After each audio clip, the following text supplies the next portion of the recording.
kumuha ng tubig na yon ay namatay. Para lang makakuha ng tubig na bibigay sa hari, ang kapalit ay buhay. Eh sabi niya, parang hindi ko kayang inumin ang tubig na ito, na kung saan ang kapalit nito ay buhay ng aking minamahal na sundalo. Kaya parang ito, I'm not going to offer God, my God, sacrifices that are no sacrifices, no? Kaya sa bawat gagawin po natin, dapat ang bibigyan natin sa Lord, may impact sa atin. Sino ba yung nag-testimony nakaraan na kung saan ay, si Sister Mitch, no? Sa prime leader. Ito na lang pera niya. Hindi niya alam kung paano. Pero sabi ng Lord, ihulog mo, inihulog niya. May natirang 250, sabi, meron pang 200, no? Sabi, ano bang gagawin mo dito? Hindi, sabi niya, iseed mo pa yan. Sinid niya. Kaya yun lang ang pera niya. Pag uwi niya, wala pang pagkain yung pamilya niya. Ito yung sinasabi ng mga iba, no? Itong mga Kristiyano, baliw, no? Alam mo wala kang pera, inihulog mo pa. Kasi ngayon, niiyak-iyak ka sa panalangin. Mga sasabi sa mga di nakakaunawa, no? Pero ang galing ni Lord, no? Papauwi pa lang sa tumawag yung anak niya, ma. Sabi po ni tita, o tito ba, tita, lolo, daan ka daw sa kanila. Daan siya. Ayun, pagpasok niya, meron siyang eco bag. No? Na ang laman ay Chicken Joy. Isang bucket meal ng Chicken Joy. May kasama pang donut. May ulam na, may dessert pa, at pwede pang pambaong kinabukasan. Ganon kagtindi kumilos ang Panginoon, nanonopresa. Kaya kung tayo po talagang yung mga bawat gagawin natin, hindi po to parang sobra lang. Sobra oras ko, magsimba nga ako. Sobra pa ang lakas ko, kaya ko pa magsimba ako. Hindi. Magbibigay ako, may sobra pa naman ako, bigay ko. Hindi. Sabi doon, dapat ganitong natin, I'm not going to offer God, my God, sacrifices that are no sacrifices. Paano kung sinabing sacrificial offering, hindi ka nga nagsakripisyo? Ang tinira mo mas malaki kaysa doon sa binigay mo. Yung binigay mo sobra lang. Sukli lang doon sa coffee tea o kaya doon sa donut. Pero dapat, bago ka bumili ng coffee tea, inuna mo muna, ano ba bibigay ko dito? Di ba? Yun yung may sakripisyo. Amen. Iba sa inyo, namumblema sa pamasahe, bago makapunta dito, pero nandito. Ibig sabihin, may kasamang sakripisyo yung sinakripisyo nyo. Amen. Sa kaya palakpakan mo sarili mo. Ayan. Pangatlo, God's house draws us home. Ano ibig sabihin niya? Surely goodness and mercy shall follow me all the days of my life. And I will dwell in the house of the Lord forever. O dito lumalamang yung mga natutuloy sa church eh. Si Iman, yung mga pagsabot na natutulog, si John, si Neptune. Lamang sila dito, sabi doon, tuloy na ang kabutihan at kaawaan ay susunod sa akin sa lahat ng mga kaarawan ng aking buhay. At ako'y tatahan sa bahay ng Panginoon magpakailanman. Ah, di ba? Di ba? Ah, di ba? Pinila kasi dito na sila natutulog ng Sabado eh. Ang layo ng naik. O dito na lang, paggising, dito na sila. No? So, pero tinan po natin, ang ibig sabihin niyan, the word dwell means to reside or to settle down and be at home with. Kaya pala yung tatlo talagang at home dito. No? Oo. So, dwell. The word house means the family or household or flock of the good shepherd. It denotes to be in God's presence. Kaya pag tayo nasa loob ng church, na kung tawagin house of the Lord, dapat nandoon na ating pong kinikilala yung presensya ng Diyos ay nandito. Amen. Kaya nga pa nagwo-worship tayo, ang tawag doon, tayo yung sumasamba sa Kanya sa Espiritu at katotohanan. Amen. Hindi natin nakakita ang Diyos. Di ba? Pero, sinasamba mo siya sa Espiritu at katotohanan. Sa pamamagitan ng spiritual eyes, nandyan siya, nararamdaman mo, nakikita mo kumikilos siya. Amen. So then the word forever means the length of one's days for all at one's time. Yan. Dito mga natin, si David is saying that he never wants to step away from God. Kaya kita niyo si David talagang, kaya tinaguruan siya malapit sa puso ng Diyos. David is saying that he never wants to step away from God. Hindi pumasok sa isipan niya, humiwalay sa Diyos. Nagkasala siya, yes. Pero after that, balik agad siya, Lord, restore to me again the joy of my salvation. Ang nawala lang kay David yung joy. Nung nagkasala siya, meron siyang natipuhang babae, no? Nagkasala siya, nawala yung joy, pero balik agad siya, Lord, restore to me again the joy of my salvation. Inamin niya sa Lord, nagtapat sa kay Lord at humingi siya ng tulong. So he craves to remain in the aura, in the atmosphere, in the awareness that he is in God's house wherever he is. Yan. So sa number chapter 12, verse 1, tinan mo natin ito. Aaron and Miriam were older than Moses. At home, Moses was under them. But by the calling of God, they were subject to Moses' authority. Ayan. Ano ibig sabihin ito? Papaliwanag ko sa inyo. In Romans chapter 13, verses 1 to 5, sabi po dyan, let everyone be subject to the governing authorities, for there is no authority except that which God has established. The authorities that exist has been established by God. Consequently, whoever rebels against the authorities, rebelling against what God has instituted. And those who do so will I bring judgment of themselves. Pakibasa niyo nga po yung verse 3. Come on, 1, 2, 3.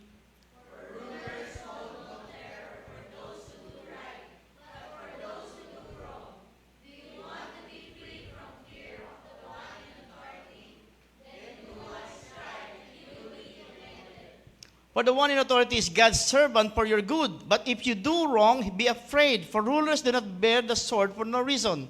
They are God's servants, agents of wrath to bring punishment on the wrongdoer. Kayo po. Therefore, it is necessary to submit to the authorities, not only because of possible punishment, but also as a matter of conscience. So ano po ibig sabihin niya?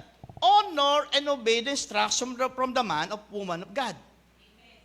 Sino po ba yun? Pastor? Sino pa? Mentor? Sino pa? Kung sino mga spiritual leader nyo. Honor, obey, sino pa? Magulang. Nanay, tatay mo. Yan ay mga binigay ng man and woman of God o authority over you o over us. Sinabi sa kanya ni Elijah, ipagluto mo muna ako ng maliit na tinapay. Ginawa nga ng babaeng utos ni Elijah at hindi naubos ang pagkain. Ang nakakain ng mag-ina sa loob ng maraming araw. Ito yung kwento, yung babae na marami, yung pagkakautangan, sinisingil siya, na wala sa pambayad. Ang mangyayari doon, pag hindi siya nakabayad, ang kukunin yung anak niya. Dumating ang propetang ito, may binigyan na instruction. Ang unang-unang binigyan na instruction, ipagluto mo ako. Sabi ng babae, ang aking pong na dito ay sapat ng pagkain para sa aking anak. Inuluto rin ng propeta, ipagluto mo muna ako ng maliit na tinapay. And then, sumunod yung babae. Then, naniniwala siya, itong authority ito ay binigay ng Diyos sa kanya. Yun lang yung pagkain eh. Sabi niya, ipagluto mo ako eh. So, niluto niya yun. After that, ano nangyari? Hindi naubos ang pagkain at nakakain ng mag-ina sa loob ng maraming araw. Samantalang yung pagkain niyon ay sabi ng babae ay sapat para mamaya. Pero dahil sa pagsunod niya, sa authority binigay ng Diyos, ano nangyari? Pinarami ng Lord, pinagpala siya ng higit pa sa kanyang pangangailangan. Kaya kita nyo, yung mga bine-bless, yung mga kahit pagod na, pumupunta pa rin sa gawain ng Panginoon, pinaglalaban, kahit pagod ka, kahit antok ka pa, may desire ka, iba ang galaw mo. Diba? Iba sa inyo, no, wala pang tulog. Yung mga ang pasok ay talagang alanganin. No? Minsan nga, si Erica nakatayo dyan. Akala nyo, wala pang tulog yan. No, hindi mo nga lang alam kung tulog siya o gising siya, pero nakatingin sa camera yan. Nagkakamera yan, di ba? Walang tulog yan. Pero pagpasok niyan, hindi halata, araw-araw, parang nasa red carpet. Di ba? So, to obey is better than Amen. A man, woman of God often holds the golden key to your financial breakthrough. Hindi po dahil ako'y pastor, pero ito po ay maraming patotoo sa Biblia. Elijah and Elisha, di ba? Moses and Joshua. Yung kanyang mga kasunod, mga Timothy niya, pinagpala ng Panginoon. No? Elijah, Elisha, double portion. Kung ano yung kanyang meron sa kanyang mentor, ang binigay sa kanya, doble. Imagine mo yun. Dahil mo pa yung mentor mo, kasi yung binigay sa kanya, sa'yo, doble. Kaya kita mo, pag yung mentor mo, pasaway, dobling pasaway din na kukuha mo eh. Kaya ingat na ingat kami mga leaders. Kasi nga, kung ano yung meron kami na ibababa namin sa inyo, pwede maging doble. Oh? So, kaya nga makita natin dito in 2 Chronicles chapter 20, verse 20. Believe in the Lord your God, so shall you be established. Believe this man, woman of God, and you shall, what? Prosper. Magtiwala kayo sa Diyos at magiging matatag kayo. Maniwala kayo sa kanyang mga lingkod at kayo ay hindi naman sinabing maliligaw, di ba? Ang sabi niyan ay tasagana. No? Maraming mga tao ayaw ng mentor, ayaw ng leader, ayaw ng mga mag-a-under sa kanya, pero may blessing sa pagsunod. Your response to a man, woman of God is always documented by God. Ang trato o tugon mo sa lingkod ng Diyos ay pinupuna ng Diyos. In Matthew chapter 10 verse 41, he that receives a prophet shall receive a prophet's reward. No? He that receives a prophet shall receive a prophet's reward. Kaya kata mo, pag yung Timothy mo, sumusunod sa iyo eh. Pwede pang mga lumampas, nagdoble yung kanyang magiging galing eh. No? Kaya ako, sa mga sample ko si Ephraim eh. Kaya na-appreciate siya kaagad ng ating senior pastor kasi obedient ito eh. Wala akong naging problema dito eh. No?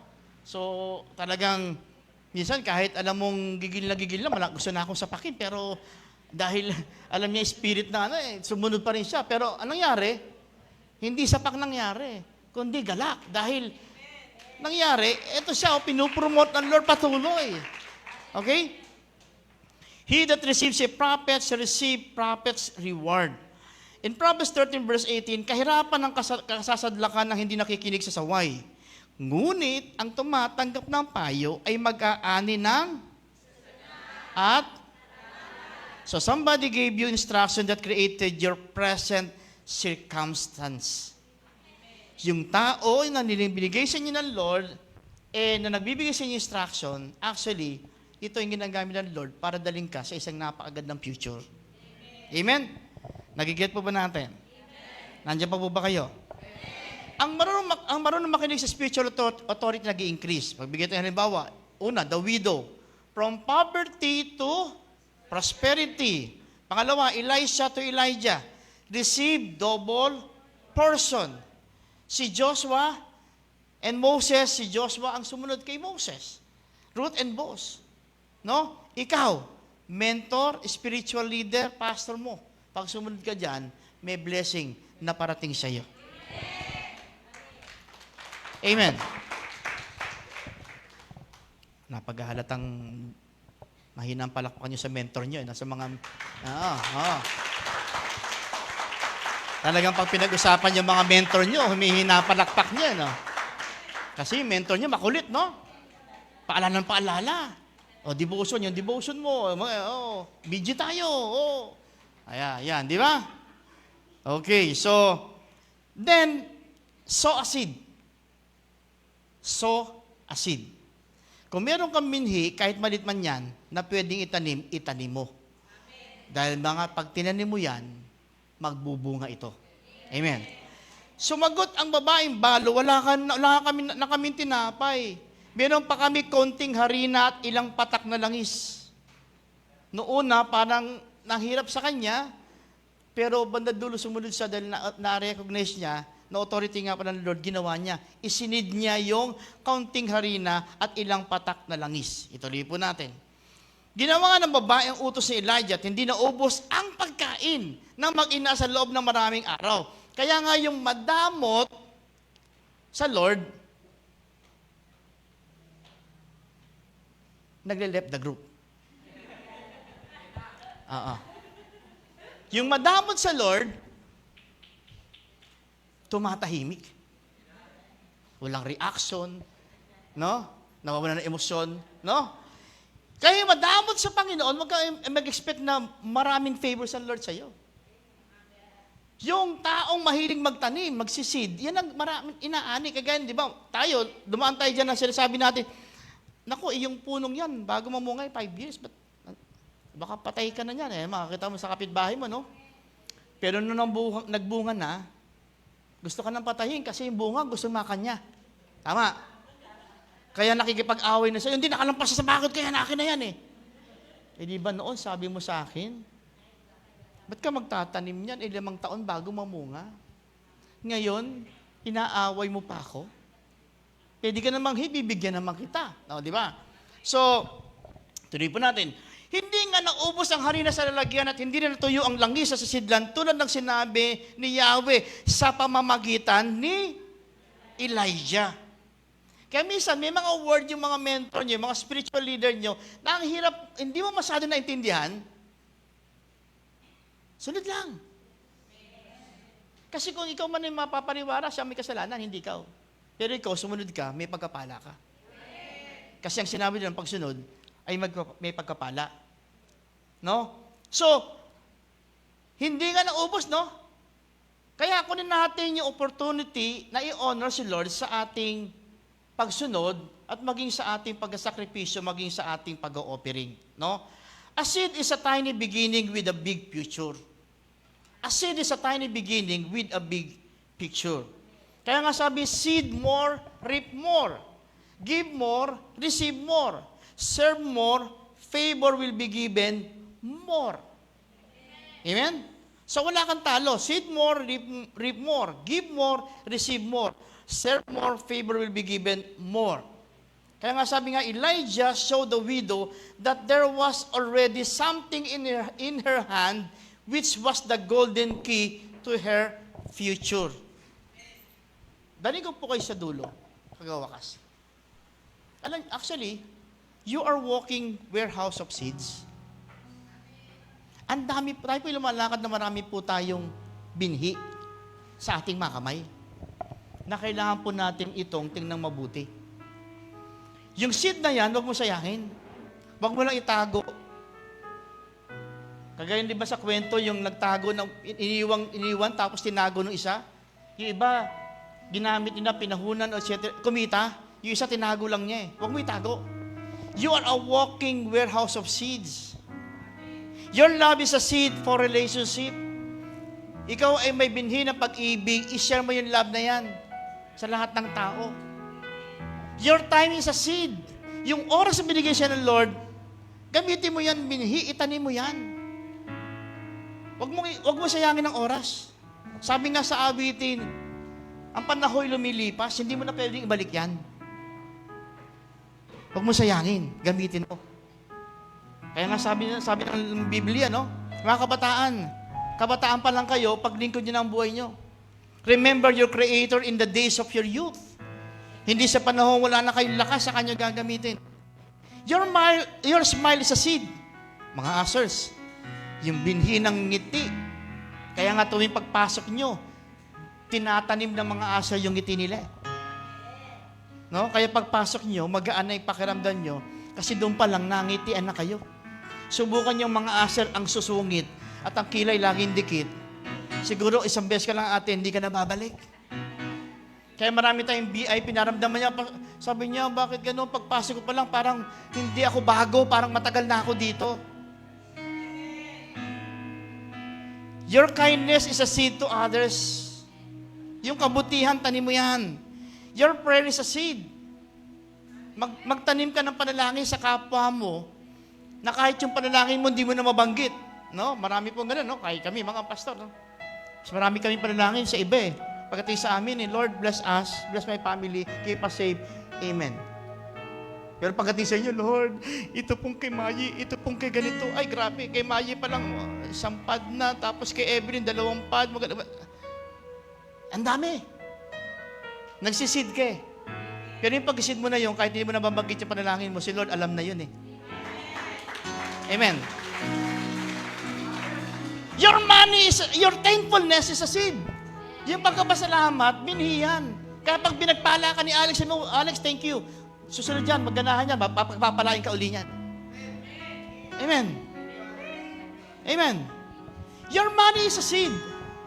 Yung pera mo, tinatanim mo sa kapwa mo, pagbibigay, pagbe-bless, pag-isid sa church, magbubunga yan. Showing up at work on time is a seed. Yung ginagawa niyo, binibigyan niyo yung best sa trabaho niyo, pagkatanim yan. Minsan hindi naman po ako na-appreciate. Sabi ng Lord, walang bagay na mabuti ginawa mo na matatapon. Dating isang araw, magbubunga din yan. Kanina yung sharing ni Sharina kanina nakakatuwa, no? Noong una, talagang atubili pa kung papayagan siya mag-OJT, malayo bang, malapit. Kasi alam mo yung magulang parang nag-iisa pato talagang gintong-ginto ito no? Pero kita mo, ang lahat nagbubunga na no? Pag tumayo siya, ibang-iba na. Dati pag tumayo siya rin parang nanginginig pa no? Ngayon talagang confident na siya. Why? May mga tinanim May tinanim ng mga magulang niya, pinagpe-praise siya. Ngayon, nagtanim ng tiwala yung magulang. Ngayon, baon-baon niya tiwala. Kita mo naman ngayon, yung upo niya, kasing upo na ni Mama Jay Di kaya magpastora din to, di ba? Di ba? So, madali, no? Yung kanyang, di ba? Lola mentor So, walang mga bagay na mabuting tinanim natin na masasayang. Hindi man ngayon, pero dati isang araw, sabi ng Lord, ibibigay ko ang bunga nito. Kaya remember, sa gabing ito, panghawakan natin. Marching forward. Tuloy lang po tayo. In God, getting more than we deserve. Ngayon, unti-unti natin i-claim yung mga victory ng Lord. Paniwalaan natin, yakapin natin. Kasi para sa atin yan. Magbubukas ang Lord ng pintuan, walang pwedeng magtara dahil ito para talaga sa iyan. Sige po, tayo po natin tumaya.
Deeper in love.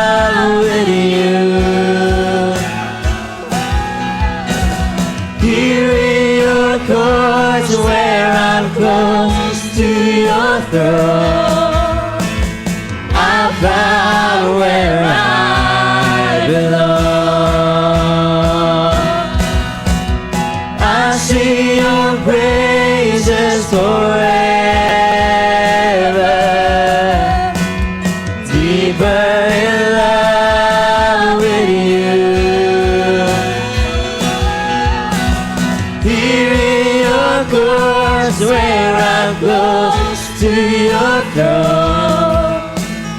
I found where I belong. I sing your praises forever, deeper in love with you. Hearing your chords where I'm close to your throne. I found where I belong.